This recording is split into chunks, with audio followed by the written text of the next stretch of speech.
창세기 19장 23절. 창세기 19장 23절 말씀부터 29절까지 말씀을 보겠습니다.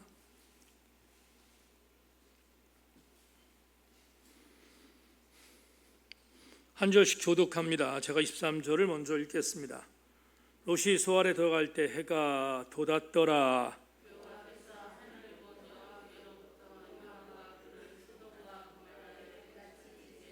그 성들과 온 들과 성에 거주하는 모든 백성과 땅에 난 것을 다 엎어 멸하셨더라. 아브라함이 그 아침에 일찍 일어나 여호와 앞에 서 있던 곳에 이르러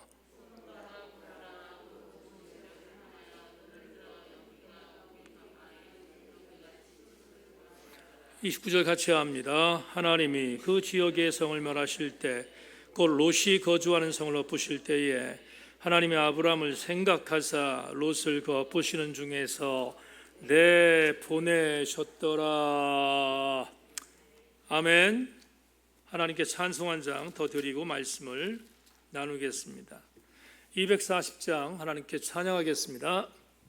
찬송가 240장.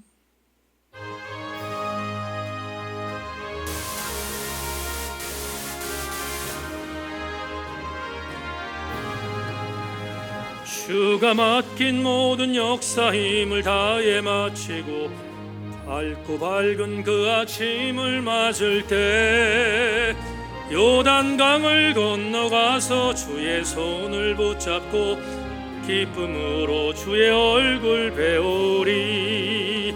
나의 주 내가 그의 곁에 서서 배우며 나의 주를 나의 주 손에 못자국을 보아 알겠네. 하늘 날아 올라가서 주님 앞에 절하고 온유하신 그 얼굴을 배울 때 있을 곳을 예비하신 그 신사랑 고마워 나의 주께 깊은 찬송 드리리. 나의 주를 나의 주 내가 그의 곁에 서서 배우며 나의 주를 나의 주 손에 못자국을 보아 알겠네. 이 세상을 일찍 떠난 사랑하는 성도들 나를 맞을 준비하고 있겠네. 저희들과 한 소리로 찬송 부르기 전에 먼저 사랑하는 주를 배우리. 나의 주를 나의 주 내가 그의 곁에 서서 배우며 나의 주를 나의 주 손에 못자국을 보아 알겠네.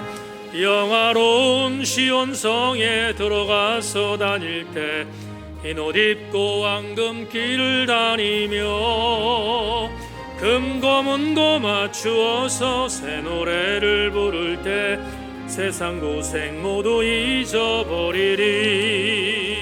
나의 주를 나의 주 내가 그의 곁에 서서 배우며 나의 주를 나의 주를 손에 못자국을 보아 알겠네. 지금은 거울과 거울을 보는 것처럼 희미하지만 그날 그 시간이 되면 얼굴과 얼굴을 마주보며 마주대하는 것처럼 분명해 보일 것이다 라고 말씀하신 사도 바울의 선포를 오늘 가슴에 담습니다. 주님 말씀을 통하여 하나님의 말씀의 은혜가 무엇인지를 우리가 그려가지만 하나님 그날이 되면 이 말씀의 진정성이 있는 은혜가 무엇인지를 발견하게 될 걸 분명히 믿으며 우리 교우들 오늘도 말씀으로 그림을 그려가게 하여 주시옵소서. 성령님 아픈 자들을 위해서 함께 기도한 제목들은 주님 빠른 속도로 응답하셔야 할 중차단 기도 제목입니다. 하나님 아실 줄로 믿고 아픈 저들을 만져주시고 현장을 찾아가 주셔서 저들 모두가 자리에서 일어나게 하여 주시기를 소망하며, 하나님 저들 모두에게 하나님의 은혜가 넘쳐나게 하여 주시옵소서.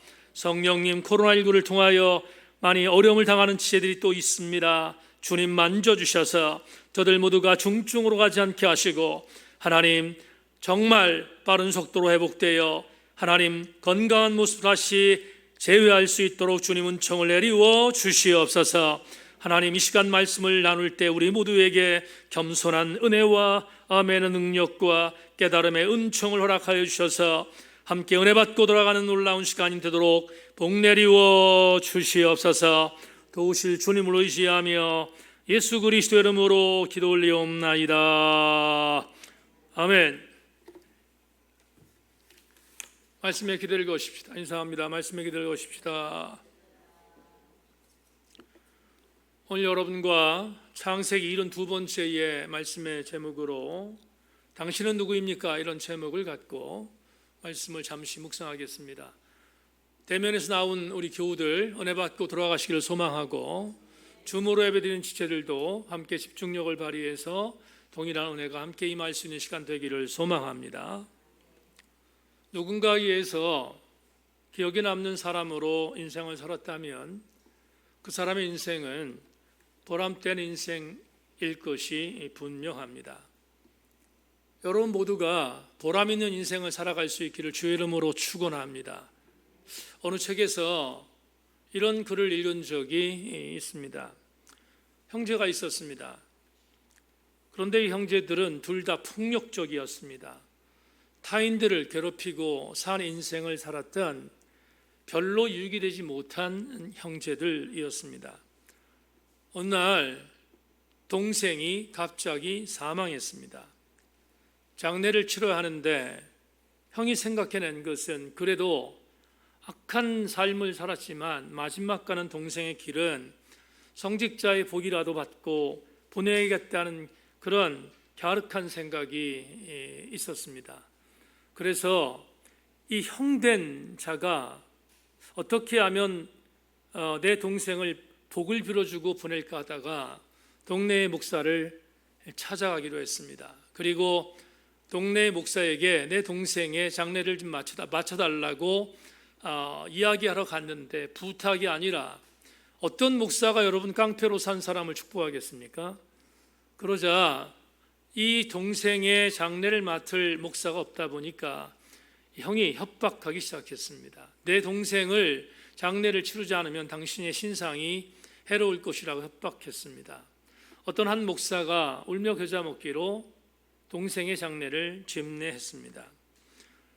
장례식이 시작이 됐는데 매장하는 매장예배, 지금은 매장예배가 없지만 매장예배에서 이 목사님이 이렇게 설교를 했습니다.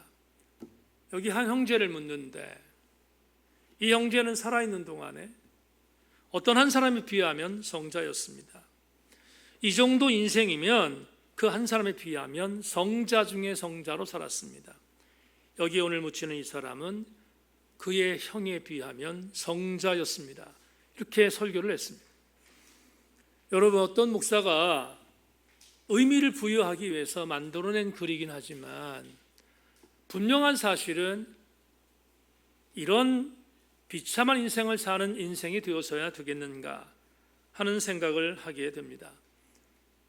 여러분, 누구나 죽음을 피할 수 없습니다. 우리도 죽음을 언젠가는 맞이하게 될 것입니다. 그리고 우리는 장례식에 가면 이미 하나님 부르셨고 소천한 사람의 영정을 보게 되는데 그 영정 앞에서 그를 애도합니다. 그런데 어느 날 그 영정 속에 내가 들어갈 날이 있지 않겠습니까? 우리는 반드시 그날을 맞이하게 될 터인데, 그때 여러분 이런 생각을 해보십시다. 나의 장례식에 나를 애도하기 위하여 찾아온 사람들이 과연 얼마인가? 그것도 중요하지만 더 중요한 것은 내 장례식에 나를 애도하기 위해서 찾아온 그 사람들이 나를 어떤 사람으로 평가할 것인가는 더 중요합니다. 우리가 우리 인생을 어떻게 살았는지는 장례식에서 판가름 나게 됩니다. 분명한 사실은 내가 내 살아있는 동안의 인생에 있어서 아름다운 족적을 남겼다면 분명한 것은 내 장례식에 찾아온 조문객들이 나를 긍정적으로 평가하겠지만, 이 땅을 사는 동안 내 삶이 엉망이었다면 장례식장에 찾아오는 조문객들도 별로 없겠지만, 만에 하나 어떤 이유 때문에 찾아온 사람이 있다 할지라도 나에 대한 평가는 인색할 수밖에 없을 것입니다. 오늘 제가 왜 이 말씀을 드리는가 하면, 오늘 본문을 보다 보면 두 사람을 생각하게 됩니다.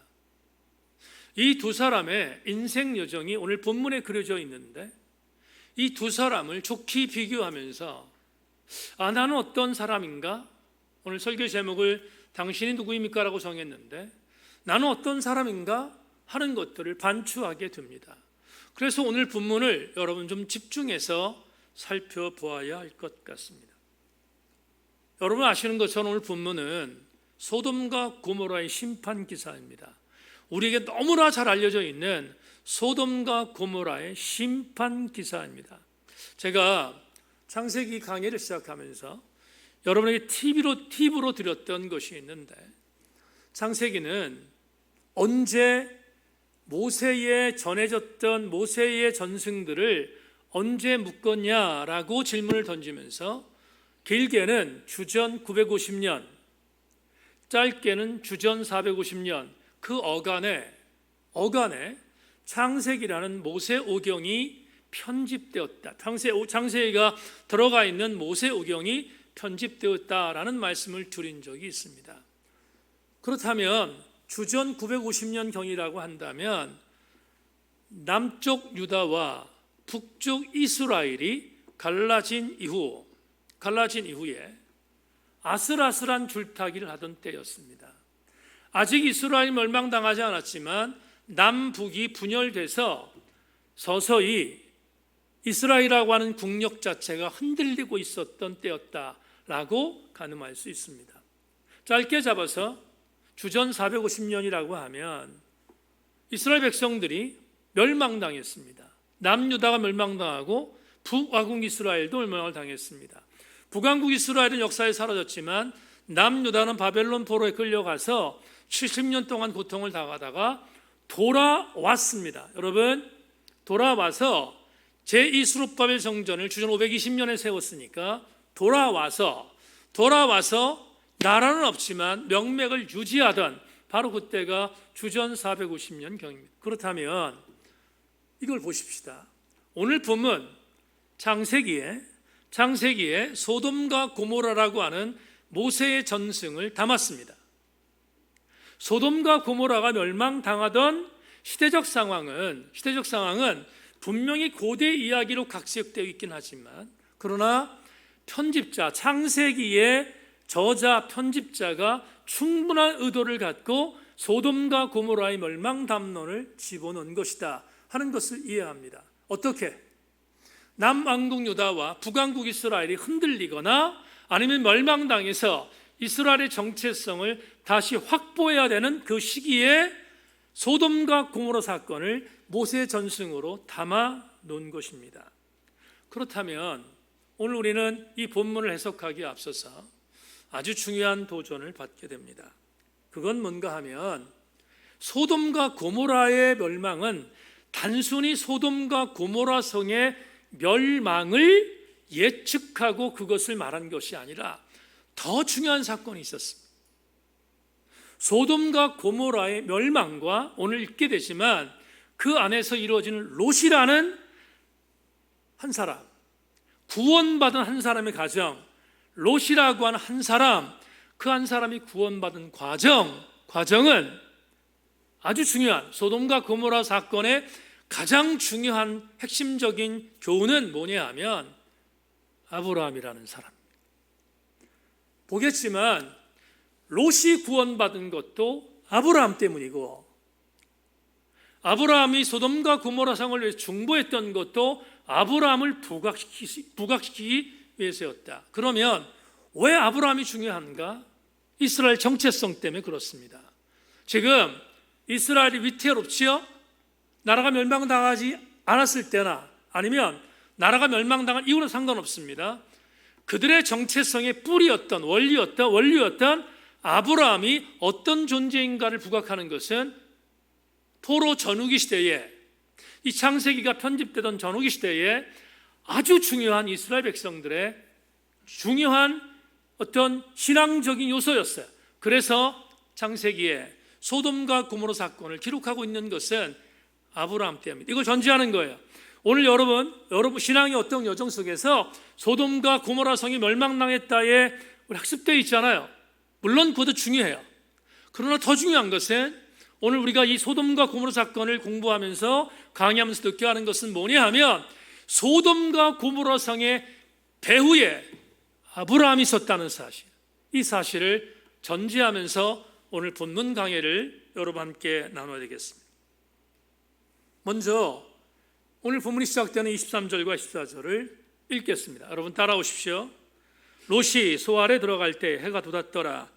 여호와께서 하늘 곧 여호와께로부터 유황과 불을 소돔과 고모라에 비같이 내리사.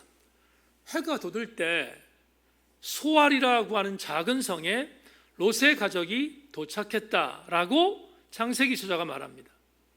여기에 맞물려서 해가 돋았어요. 자, 보세요.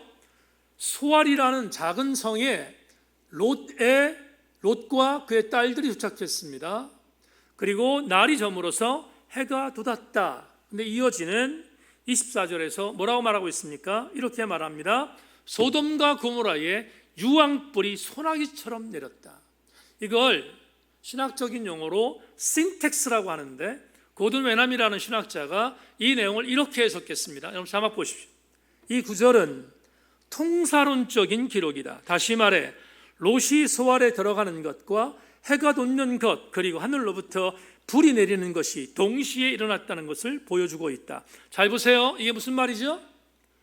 소돔에 있었던 롯이 소알로 가서 구원받은 사건과 소돔과 고모라 성이 멸망당한 사건은 동시의 사건이었어요. 하나가 이루어지고 나서 일어난 게 아니라 동시에 이루어진 사건임을 분명히 기록한 것이다 이 말이에요. 이걸 신텍스라고 하는데 통사적인 사건이었다라고 고든 웨난이라고 하는 신학자가 말을 합니다. 이게 왜 중요한가? 아브라함 때문에. 조금 전에 얘기했죠? 아브라함 때문입니다. 여러분 소알로 롯이 갔습니다. 롯이 가서 극적으로 구원받았습니다. 우리 지난주에 공부했죠? 머뭇머뭇거렸던 롯, 지체했던 롯, 미적거렸던 롯이었습니다. 그런데 심판을 유예하셨어요. 하나님의 천사들이 심판을 유예하고 그리고 어떻게 해서 강제적으로 물리적인 초월적인 능력을 갖고 롯이라고 하는 사람과 그의 두 딸, 정말 부끄러운 구원을 받은 사람들인데 소알 땅에 도착했습니다. 그건 전적인 하나님의 역사였습니다. 그런데 그렇게 지체하던 롯을 구원하신 사건, 그리고 그때까지 기다렸다가 소돔과 고모에 불을 내린 사건, 여기에 배후에는 뭐가 있었다는 거예요? 아브라함이 있었다 이 말이에요. 아브라함. 오늘 소돔과 고모라의 사건의 가장 중요한 인물은 롯이 아니에요. 누구? 아브라함 때문이었다. 아브라함이 있었음을 강조하기 위하여 이 사건을 고든 웨남이라는 신학자가 이렇게 해석을 했습니다. 조금만 더 나가봅시다. 여러분 이런 사건, 이 동사적인 사건의 과정이 어땠는가? 25절부터 28절을 자막을 보면서 여러분 따라오십시오. 그 성들과 온들과 성에 거주하는 모든 백성과 땅에 난 것을 다 엎어 멸하셨더라. 롯의 아내는 뒤를 돌아보았으므로 소금 기둥이 되었더라. 아브라함이 그 아침에 일찍 일어나 여호와 앞에 서 있던 곳에 이르러 소돔과 고모라와 그 온 지역을 향하여 눈을 들어 온기가 마 연기같이 치솟음을 보았더라. 여러분 사위들이 농담으로 여겼던 일이 현실로 나타났습니다. 이해하셨죠? 농담으로 여겼던, 사이들이 농담으로 여겼던 일이 직접적으로 일어난 소돔과 고모라를 우리 지금 본문에서 확인하고 있습니다. 롯의 처가 경고를 무시해서 경고를 무시한 자가 어떻게 되었는지도 오늘 본문을 통해서 우리가 보게 됩니다. 현상적인 부분에 있어서의 소돔과 고모라의 사건의 적나라한 모습들이 오늘 벌어지고 있어요. 그런데 이렇게 농담으로 여겼던 것이 일어나고 롯의 처가 수금기둥이 되고 거기에 불과 유황이 떨어진 사건, 이것을 창세기 저자는 동사를 썼습니다. 엎으셨다 이렇게 되어 있어요. 그죠? 분명히 오늘 본문에서 엎으셨다라고 되어 있습니다. 그런데 이 엎으셨다는 이 단어, 하파크란 히브리어는 어떤 뜻을 갖고 있냐면 우리가 이미 봤던 13장 10절에 있는 말씀을 뒤집어 엎는 거예요. 여러분 13장 10절이 어떤 구절이었는지 자막을 통해서 확인하십시오. 이에 롯이 눈을 들어 요단 지역을 바라본즉 수알까지 온 땅이 물이 넉넉하니 여호와께 소돔과 고모라를 멸하시기전이었으므로 여호와의 동산 같고 애굽 땅과 같았더라. 아브라함과 헤어지고 롯이 선택했던 소알 근처의 소돔은 피옥했습니다. 보기 너무 좋았습니다. 살기 좋은 땅이었습니다. 그런데 그걸 하파크 뒤집어 엎었어요. 뭐가? 소돔과 고모라의 심판이. 그걸 오늘 분명히 오늘 본문에서 우리에게 이야기해 주고 있습니다. 뭘 얘기하기 위해서겠어요?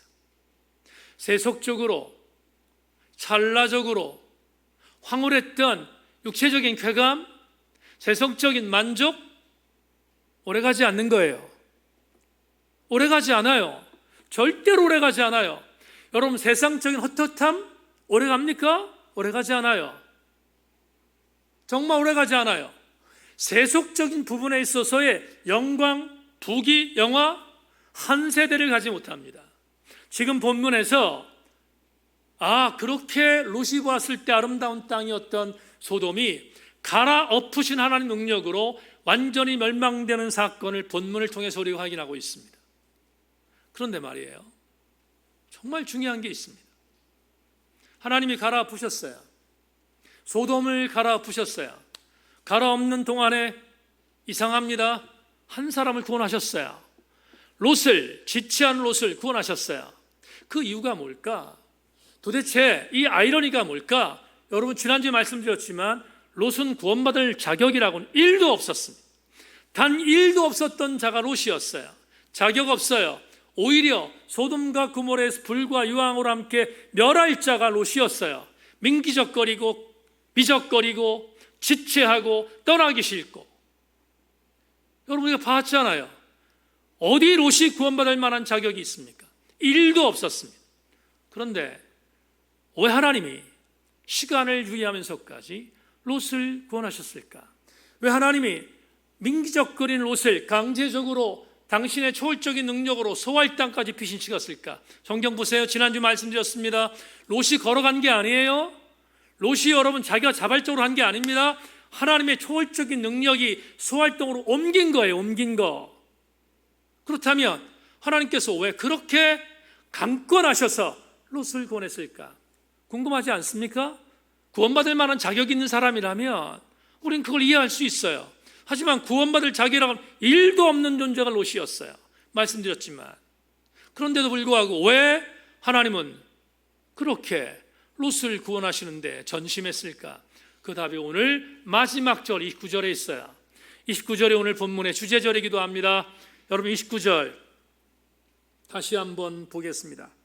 29절을 보면 이렇게 되어 있습니다. 하나님이 그 지역의 성을 멸하실 때 곧 롯이 거주하는 성을 엎으실 때에 하나님이 아브람을 생각하사 롯을 그 엎으시는 중에서 내보내셨더라. 여기 노란색 보이십니까? 뭐 했다고요? 생각하셨습니다. 하나님이 아브람을 생각했어요. 뭘 생각했겠어요? 아브라함이 소돔에 의인이 있다면 의인이 있다면 죄인들과 함께 멸하시는 게 옳겠습니까? 라고 기도했던 중보의 내용을 주님이 생각하셨어요. 아브라함의 기도는 응답되지 않았어요. 10명이 없었기 때문에.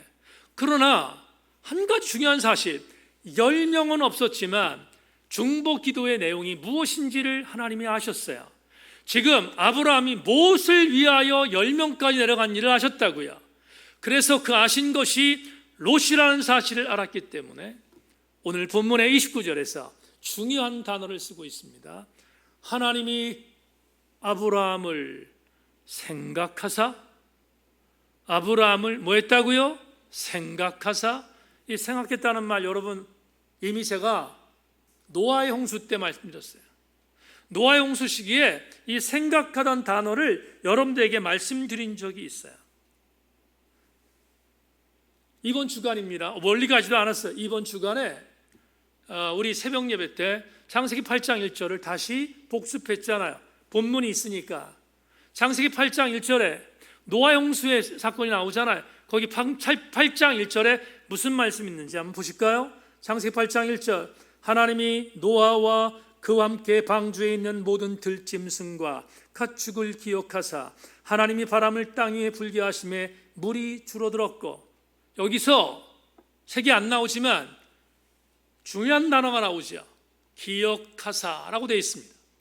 기억하사, 히브리어 자카르란 뜻이라고 했습니다. 이 자카르, 기억하사, 이 단어가 오늘 본문 29절에서는 무슨 단어로 바뀌었어요? 생각하사라는 단어로 바뀌었어요. 똑같은 히브리어 자카르란 단어예요. 자카르, 기억하는 것, 생각하는 것. 여러분, 자카르를 송비원 교수가 자기의 추석서에서 이렇게 해석했습니다. 구약에서 하나님께서 기억하신다는 자카르는 곧 은총을 베푼다는 의미를 지녔다. 소돔과 고모라가 멸망당한 사건은 하나님이 더 이상 참지 못한 패역함 때문이었습니다. 그런데 그 와중에서 전혀 구원받을 만한 자격이 없었던 한 사람 롯을 구원한 것은 분명히 하나님의 은혜이지 않겠습니까? 자격 없는 롯을 구원한 사건은 하나님의 은혜입니다. 그런데 그 하나님의 은혜가 무조건적으로 주어지지 않았어요. 하나님의 은혜가 롯에게 주어진 이유는 하나님께서 아브라함을 자카르 했기 때문입니다. 하나님께서 아브라함을 생각하셨기 때문이다. 얼마나 절절한 은혜가 오늘 29절에 있습니까?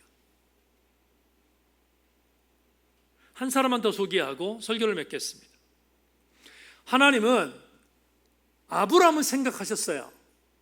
그래서 구원받지 못할 존재였던 롯을 구원하셨어요. 롯만 구원하기 위한 것이 아니라 롯의 가족 전체를 구원하기 위해서 경고성 메시지를 남겼습니다. 내가 너희들에게 피신하라고 하는 소할 땅까지 가기 전 절대로 뒤를 돌아보면 안 돼.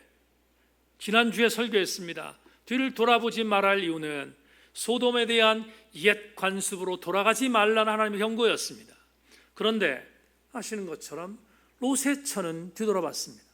학자들은 롯의 처를 익명으로 쓰고 있잖아요. 여러분 롯의 처 이름이 나오나요? 안 나옵니다. 익명입니다. 왜 익명일까? 롯의 처는 불명예스러운 인생을 마감했기 때문이에요. 또 한 가지, 왜 롯의 처가 소돔을 뒤돌아봤을까? 학자들은 말합니다. 아마도 롯의 처는 소돔 출신이었다는 거예요. 여러분 소돔이라는 말은 다른 말로 말하면 당시로 말할 때 이방인이잖아요. 이방 출신이었던 소돔의 출신이었던 롯의 처였기에 자기가 뿌려놓았던 소돔의 아름다운 환상, 명예, 그리고 여러 가지의 세상적인 찰나적인 쾌락, 이것들을 잊지 못해서 롯의 처가 뒤를 돌아봤다고 성경은 우리에게 증언합니다. 돌아본 결과 불순종의 불명예의 주인공으로 롯의 처는 소금 기둥이 되었음을 성경이 우리에게 적시하고 있습니다. 그렇다면 오늘 여러분에게 이런 질문을 드리며 설교의 레마를 정하겠습니다. 우리는 오늘 롯이라는 한 사람을 위해서 최선을 다해서 기도했던 아브라함을 하나님이 작하로 했음을 여러분께 나눴습니다. 반면 하나님의 경고에도 불구하고 롯의 세속적인 영광을 위하여 뒤돌아봤던 롯의 초도 봤습니다. 여러분에게 이렇게 오늘 레마를 던져보겠습니다. 당신은 누구이십니까? 여러분은 누구이십니까? 하나님께서 은혜를 베풀기 위하여 작하르한 아브라함 같은 사람입니까? 아니면 얄팍하고 오래가지 못하며 헛헛한 세속적 영광을 위하여 세속적인 것들을 끊어보지 못하는 롯의 처와 같은 인생을 살고 있습니까? 훗날 마지막 날 내 장례식에서 나를 조문하러 온 사람들이 여러분을 아브라함으로 기억할 것입니까? 아니면 롯의 처로 기억할 것입니까? 답해야 합니다. 여러분 욥을 아시죠? 욥이 얼마나 많은 고통을 당했습니까? 하나님으로부터 정말 생각지 못한 이유 없는 고난을 당했습니다. 그런데 설상가상으로 욥의 친구들이 찾아와서 욥을 난도질했습니다. 욥은 인과응보의 죄를 짓는다고 수많은 공격을 받았습니다. 엘리바스 빌닷소발의 공격은 약간의 뉘앙스의 차이는 있지만 다 거기서 거기였습니다. 욥 너는 죄가 있기 때문에 하나님께서 마땅한 보응을 내리는 거야. 죄를 회개하지 않으면 너의 질병은 없어지지 않아 라고 공격했습니다. 여러분 상처에 소금을 뿌리는 것과 똑같습니다. 항변했지만 변론했지만 욥은 너무너무 속상했을 것입니다. 그런데 욥기의 맨 마지막 장 42장에서 하나님께서 욥에게 오셔서 욥에게 여러 가지 이야기를 하신 뒤에 38장부터 나오죠. 여러 가지 이야기를 하신 뒤에 욥과 그의 세 친구가 이루었던 변론에 대한 결론을 냈습니다. 변론에 대한 결론, 치열하게 싸웠던 변론에 대한 결론이 욥기 42장 7절로 9절에 있습니다. 자막 보십시오. 여호와께서 욥에게 이 말씀을 하신 후에 여호와께서 대만 사람 엘리바스에게 이르시되 내가 너와 내 두 친구에게 노하나니 이는 너희가 나를 가리켜 말한 것이 내 종 욥의 말과 같이 옳지 못함이니라. 그런즉 너희는 수소 7과 순양 7을 가지고 내 종 욥에게 가서 너희를 위하여 번제를 드리라. 내 종 욥이 너희를 위하여 기도할 것인즉 내가 그를 기쁘게 받으리니 너희가 우매한 만큼 너희 갚지 아니하리라. 이는 너희가 나를 가리켜 말한 것이 내 종 욥의 말과 같이 옳지 못함이라. 이에 대만 사람 엘리바스와 수아 사람 빌닷 나마 사람 소발이 가서 여호와께 자기들에게 명령하신 대로 행하니라. 여호와께서 욥을 기쁘게 받으셨더라. 부연하겠습니다. 성도 여러분, 친구들이 와서 상처에 소금 뿌리며 치열하게 상처를 더 괴롭혔습니다. 죽고 싶었을 것입니다. 그래서 여러분 욥은 하나님 앞에 죽여달라고까지 기도하지 않습니까? 그런데 그 인내를 다 겪고 난 뒤 42장에서 하나님께서 3명의 친구를 부릅니다. 불러서 오늘 읽어드린 욥기 42장 7절로 9절에서 무려 2번에 걸쳐서 반복합니다. 이렇게 너희들 3명은 욥을 위하여 제사를 드릴 준비를 하라. 그런데 하셨던 말씀이 뭡니까? 이렇게 말합니다. 너희들 3명의 말이 욥의 말과 같이 옳지 않다. 이렇게 말합니다. 무슨 말이에요? 이런 겁니다. 너희들 내가 듣고 있었어. 너희들 내 사랑하는 욥과 치열하게 논쟁하는 걸 내가 외면하지 않았다. 내가 듣고 있었다. 들었는데 지금 내가 너희들에게 판결한다. 욥이 오라, 이렇게 말하는 거예요. 여러분, 우리에게 있어서 전율하는 감동이 무엇이겠습니까? 어떤 것이 우리에게 영적인 감격이어야 합니까? 이것이어야 합니다. 지금 이 땅을 사는 동안 저 여러분들이 힘들고 어려운 신앙의 여정 안에서 세속적인 모든 공격과 싸우며 이기며 손해보고 힘들고 어려운 삶을 산다 할지라도 우리는 이걸 믿어야 돼요. 뭘?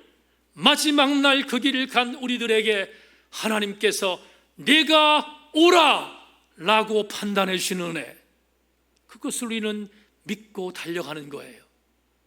우리가 왜 지금의 신앙생활을 인내하며 달려갑니까? 그 믿음을 갖고 있으니까. 훗날 하나님께서 네가 오라 라고 판단하실 그 마지막 손들어 준 은혜를 기억하기에 우리는 오늘도 분연히 신앙의 여정 안에서 분투하고 있는 것입니다. 말씀 맺으며 우리 교들과 나누고 싶은 것이 하나 있습니다. 뭡니까? 교우 여러분, 하나님께서 당신이 옳다고 훗날 판단할 수 있는 아름다운 신앙의 족적으로 살아가려면 롯의 처와 같은 삶을 살아야 되겠습니까? 아니면 아브람과 같은 삶을 살아야 되겠습니까? 물어보나 마나이지 않습니까? 말씀 맺겠습니다. 우리 교회 교우들과 함께 나누었던 존 오트보그라고 하는 목사님의 책이 있습니다. 미국의 멜로파크 장로교회 담임 목사인 존 오트보그가 이러한 설명을 합니다. 여러분 쭉 들어보시기를 부탁합니다. BC와 AD 사이에 서 있는 한 사람, 품이라고는 없는 인생을 살았지만 가장 고귀한 삶을 산 사람, 사랑 때문에 분노한 이율배반적인 국률의 사람, 여자의 마음을 안 완벽한 남자, 세상의 교육을 바꾼 목수, 스스로 노예의 수건을 두른 윗사람, 황제의 세계를 허문 식민지인, 원수를 이웃으로 삼은 용서의 사람, 인간은 누구나 위선자임을 일깨워진 철학자, 12명으로 세상을 영원히 바꾸는 사람, 결혼의 신성을 부여한 독신남, 온 세상의 영감을 불어넣은 유대인, 스스로 사형 선고를 내린 유대인의 왕, 무덤과 사망과 지옥 속에 놓은 하나님의 아들, 약속대로 죽음을 이기고 돌아온 그리스도. 멜로파크 장로교회의 존 오트보그 목사는 이렇게 말합니다. 이 사람이 바로 예수 그리스도이시라고. 여러분에게 설교의 마지막에 이 메시지를 전한 이유가 있습니다. 하나님이 아들 예수 그리스도를 옳다라고 인정하신 것처럼 우리 세인교회 성도들이여, 우리는 우리의 주군이신 예수 그리스도로부터 내가 옳다라고 인정받는 우리의 삶을 끝까지 경주해야 되지 않겠습니까? 그것은 바로 29절에 있는 한 사람처럼 사는 것입니다. 29절 다시 읽고 기도하겠습니다. 하나님이 그 지역의 성을 멸하실 때 곧 롯이 거주하는 성을 엎으실 때에 하나님이 아브라함을 따라합시다. 생각하사, 하나님께서 아브라함을 생각하사 롯을 엎으시는 중에서도 내보내셨더라 라고 말하는 것처럼 우리 모두 함께 우리의 신앙의 여정 속에서 하나님이 끝까지 여러분을 생각하는 하나님의 사람들이 다 되기를 주님의 이름으로 축원합니다. 하나님 감사합니다. 오늘 주의 말씀을 나누었습니다. 나는 누구일까? 한 줌도 되지 아니하는 헛헛한 세상의 부귀와 영화를 위하여 뒤를 돌아봤던 롯의 처의 삶을 사는 자인가? 아니면 절대로 구원받을 수 없는 자격 없는 조카였지만 그 조카를 위하여 목숨 걸고 기도했던 아브라함인가 뒤돌아봅니다. 하나님, 내 삶의 마지막 날 주께서 욥에게 하셨던 말처럼 내가 옳다라고 말하는 우리 모든 성도들 되어줄 수 있도록 아브라함과 같은 신앙의 여정을 달려가게 하여 주시옵소서. 우리 모든 성도들에게 이 은혜가 임하게 하여 주시옵소서. 하나님, 정순행 원사님 남편을 위하여 귀한 예물 올렸습니다. 기도 제목 아실 줄로 믿고 응답하여 주시옵소서. 성령님, 남은 3일 우리 모두와 함께 하나님이 인정하는 하나님의 사람, 하나님이 작하르하는 하나님의 사람으로 남은 3일도 살게 하여 주시옵소서. 감사드리며 예수 그리스도의 이름으로 기도 올리옵나이다. 아멘.